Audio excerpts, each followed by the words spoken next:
Hello, and how are you? Welcome to our session on genetics, where we are focusing on DNA replication process. If you're new here, my name is Winnie Barawa. I do lessons, lectures, and expert interviews in relation to healthcare. This is a topic under anatomy, and if you want to catch more of the work I've done in anatomy and physiology, just click on the playlist and head to anatomy and enjoy the wide variety of topics that we've handled there. So let's move in this current session.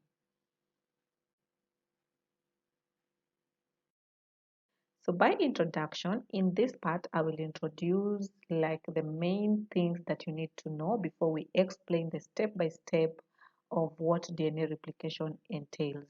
So by definition, DNA replication simply means the process whereby we are producing two identical copies of the DNA from the original DNA strand. So this is where we have the parent DNA strand that will duplicate, or it will create two identical copies of itself. So this process of DNA replication happens in three steps, where we have the initial one, what we call initiation, followed by elongation, and then termination. However, the DNA replication process is described to be semi-conservative. By semi-conservative, it means that each strand in the DNA helix will act as a template for the synthesis of a new one. What in this case, in this process, we are going to call the complementary strand. So semi-conservative means each parent copy of the DNA strand will give us a new complementary strand of the DNA. So this process we are saying has three stages: initiation, elongation, and termination. So we are being explained that the new DNA is facilitated by enzymes, and these enzymes, we call them the DNA polymerases, which requires a template and a primer. A primer is the same as a starter in the DNA replication process, and it's supposed to help us synthesize our new DNA strand in the direction of 5 to 3 direction. We will see why this direction is very important, or why this sequence is very key, because it's going to direct the speed of our DNA formation. It's also going to see how the final templates will look, or the final strand will look for our DNA. Okay, so we are being told again that during the DNA replication, we will form two types of strand. We will form one new leading strand, which is made in a continuous direction, or in a continuous process. And then we have another second strand that we call the lagging strand. So the lagging strand is made in small fragments, or small segments. In these small segments, we call them the Okazaki segments. These segments are later on joined together to give us a complete and corrected strand that will look as continuous as the leading strand. Apart from the DNA polymerase enzymes that we mentioned helps us in starting the DNA initiation stage, we have other enzymes that work together to facilitate the DNA replication process. And these enzymes include DNA primase, DNA helicase, DNA ligase, and topoisomerase enzymes. So all these enzymes, they work together to facilitate the process of DNA replication, or rather the process where the DNA is producing its own copy. So we explained that at the sites where DNA synthesis is occurring, we are going to use several enzymes to facilitate us in this process, and we have mentioned some of them. However, they come together in a large complex that we call the replisome. So the replisome is a large complex containing the various enzymes that are being used in the process of DNA replication.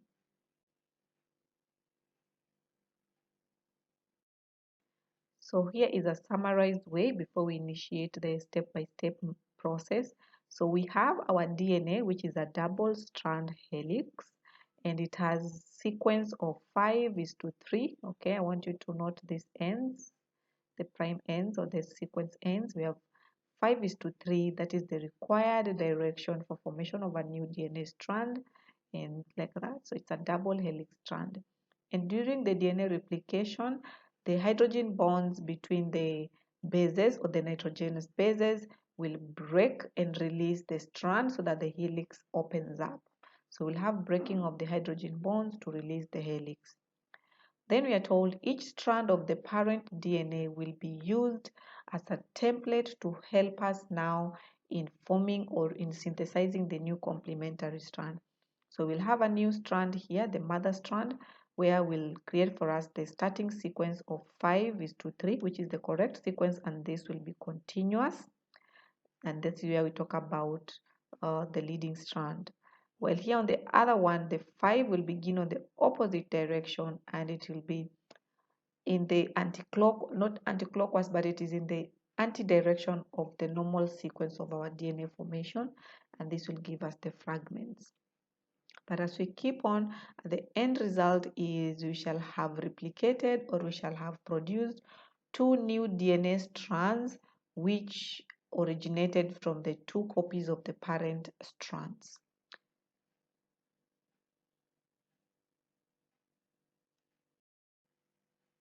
So in the DNA replication process, we said it has three parts. We have initiation stage, we have the elongation stage, and then we have termination stage. So in this first part of initiation stage simply explains the beginning process of the DNA replication. So the DNA is a double helix, and the first part of initiation is beginning to unwind from the nucleosome by breaking the hydrogen bonds. And while this is happening, we have the helicase enzyme that works together to untwist the double helix, exposing the DNA molecules into two complementary chains. While this is happening, they're exposing the nitrogenous bases. So two key things begin: unwinding of our DNA from the nucleosome, breaking the hydrogen bonds, and all this is being facilitated by the helicase enzyme. But again, while the separation is happening, we shall get two complementary chains that we are calling the parent chains or the mother chains. So these mother strands or parental strands are the ones that will guide us now in the next stages of elongation and even all the way to termination. So while the unwinding is happening, the DNA molecule ends up creating two major findings here. And one of it is creation of a site of separation that we call replication bubble, and a Y-shaped structure that we are calling replication fork. So in the creation of this, they create two structures that are illustrated here, that we have the replication bubble and the replication fork. The replication bubble generally shows the direction of how the replication process is happening from what point to what point. But also we have the Y-shaped structure that we are calling the replication fork, which has two arrows, and one of these arrows shows the strand that is forming in the continuous direction. That means it's following in the similar direction as the replication bubble. And in the other one, we have one that is moving in the opposite direction to the replication fork or bubble, and this one will produce for us what we call the lagging strand.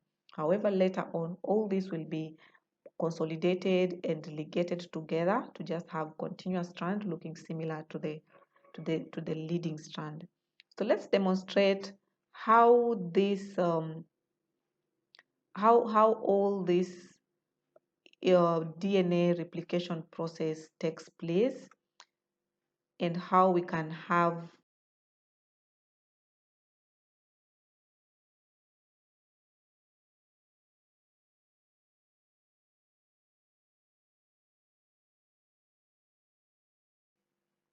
so in this video we are going to demonstrate how the DNA strand is a double helix, as you can see in the video. The DNA strand is a double helix and it has base pairings of where A will pair with the T and the C will pair with the G. That is the basic base pairing that happens. And in between this base pairing, we are attaching these bases using the hydrogen bonds. And our DNA strand has a sequence of 5:3 direction. And in this direction is what will guide us when it comes to the elongation process and formation of the strand. So when it comes to the initiation process, it starts with unwinding of the DNA, And this unwinding is facilitated by the enzyme we call the helicase enzyme, and as a result, it will give us the replication fork. So the replication fork is what we have demonstrated, as we can see in our video here, that this is the area that will give you a Y-shaped direction, and the Y-shaped direction is what you are calling the replication fork. And the bubble that will guide the movement of the unwinding is what you are calling the replication bubble. So let's move to the next step. So in the next part of the initiation is starting the process of the initiation part of it after unwinding. And in this stage, we are told the primase enzyme, that is now like step 3, we are being told that the primase enzyme will start the DNA synthesis, and to get it started in the replication process. However, while it's starting it, it needs to start off by forming a primer that we call the RNA primer. And an RNA primer is a sketch, or rather it's a short sketch of the nucleic acid complementary template that is going to provide the 3 ends of the DNA. And when the primer has been successfully established, an enzyme called the DNA polymerase II enzyme will help in extending the RNA primer by adding more nucleotides one by one to make the new DNA strand that is complementary to the template strand, then covalently link them together. So what do we mean here? By explanation is, in the initiation stage, we had the first work is to unwind the DNA using the helicase enzyme, opening them into 2 complementary strands that will form for us a structure that we call the replication fork and the replication bubble. After that has been successfully done, the starting point of our DNA formation is the establishment of the RNA primer by the primase enzymes. And when this RNA primer has successfully been staged, we now have the DNA polymerase II enzyme taking over and starting the elongation stage. So the extension of the RNA primer by adding more nucleotides together with the DNA polymerase, then that process will explain to us now the starting point of our elongation. So again, I want us to demonstrate this so that we can understand it further. So here we had our helicase that unwound our DNA and gave us the replication bubble and the replication fork. And when that has been done, where we have now successfully unwound the DNA, we shall set the RNA primer by bringing in primase enzyme, and the primase enzyme will establish for us the RNA primer. So here we have our primer successfully done. Once that has been done, we have initiated the DNA synthesis process, and our DNA polymerase II enzyme will come in and elongate by adding in more bases into this process of DNA formation. So the DNA polymerase enzyme will keep up with that process by adding on more bases, and as you can see, it will start in the sequence direction of 5:3 direction, because that is the correct direction for this process. And in the following part is now undergoing the elongation process. And in the elongation process here, we are told the DNA polymerase enzyme has the ability to work in only one particular direction, and this is the direction of 5:3 direction. However, one strand, what we are calling the leading strand, is able to maintain this direction, that is running in the 5:3 direction. Therefore, it ends up being formed continuously once the primer has been established. And this will give us a continuous strand that does not have segments, and we shall call this strand the leading strand. However, on the other hand, we have another strand that we are calling the lagging strand. The lagging strand is created in segments, what we call these segments the Okazaki segments, and these segments are moving in the opposite direction of the replication fork.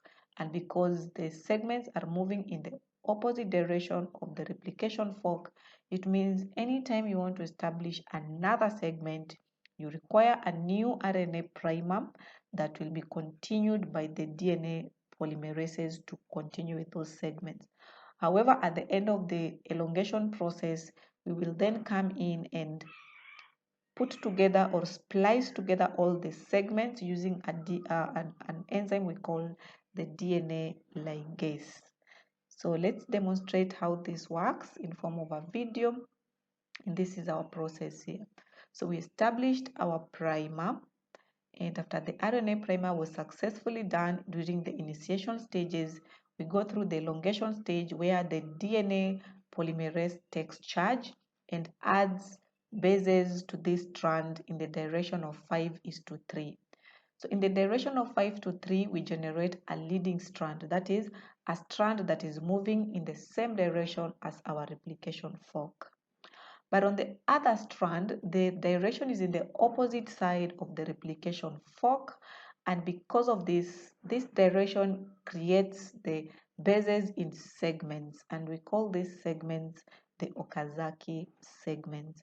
So these segments need a primer. Every time we need to set up a segment, we will need to establish an RNA primer, and then the DNA primer will come in to keep up with the sequence of the bases until the process is successful.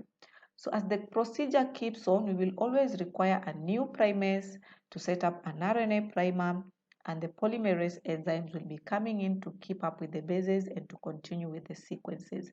However, you need to appreciate that we are creating segments, and these segments, we are calling them the Okazaki segments.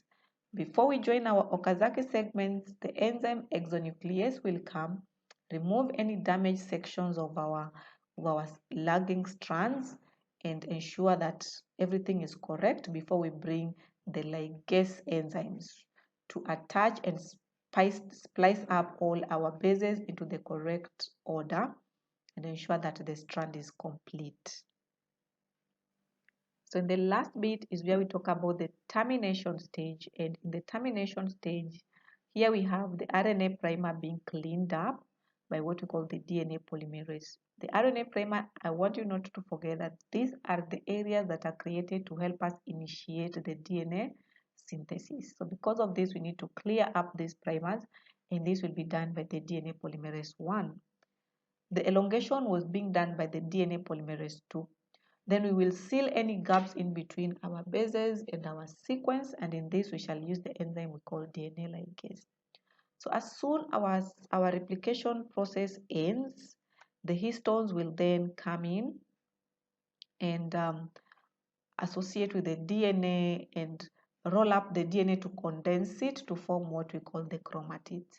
And then these chromatids will remain attached together at the centromere using proteins we call cohesins, and enter the anaphase stage of the mitotic cell division. So then they will be later waiting for itself to be distributed into the daughter cell. So the termination stage basically highlights how the DNA now is complete. It has created its two complementary new copies, and they are condensing together into chromatids and waiting for a stage in the cell division which can be used for cell separation. So this is a summarized diagram that explains our DNA replication that we said the replication is facilitated by the helicase enzyme that will divide our strands, or it will unwind our strand into two strands, and this enzyme we are calling it the helicase enzyme. So as it opens our two DNA strands, we shall have two separate copies, and after the helicase has successfully opened these strands, we shall create replication bubble and the replication fork, and then we end up with two parent DNA copies. In these two parent DNA copies, we shall end up generating a leading strand which is synthesized continuously in the 5:3 direction by the DNA polymerases, but then we will have the lagging strand which will be formed in the opposite direction because it's not able to sustain the 5:3 direction, and because of this it will form Okazaki fragments that will be joined together later by the DNA ligase. So after the RNA primer have been done, then they get replaced by the DNA, and the DNA ligase will come in and join the Okazaki fragments to the growing strand until the process is done. So this is how the whole work happens. Replication fork, here it is. The new strands are in the lighter blue version here that are creating themselves. So we have the one observing the 5:3 direction and moving together with the fork. And then we have the opposite direction where we are moving in the opposite side. And this gives us the fragments that we are calling Okazaki fragments. After the DNA replication has successfully taken place, our DNA strands will condense by winding through the histones, and then it will condense together, attaching itself to give us the chromatids. And these chromatids will now be stored in our nucleus and wait for the right stage of division in the mitotic phase of our cell life cycle.